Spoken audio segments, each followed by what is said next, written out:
You voted historic numbers again. Young voters are getting a special shout out from the president this election cycle. Young people voted to continue addressing the climate crisis, gun violence, personal rights and freedom. Although votes are still being tallied, exit polling from the Center for Information and Research on Civic Learning and Engagement shows voters 18 through 29 were key to securing Democratic victories in battleground states. We kind of knew that that was going to be the case. Tom Bergen works with Headcount, a nonpartisan group that registers young voters.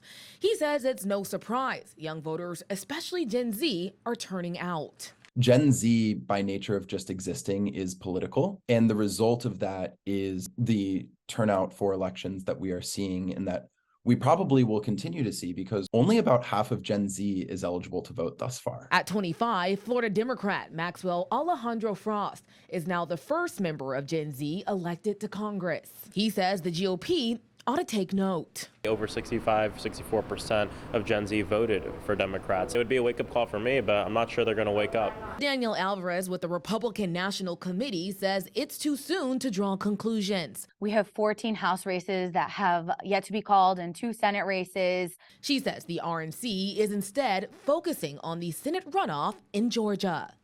In Washington, Raquel Martin.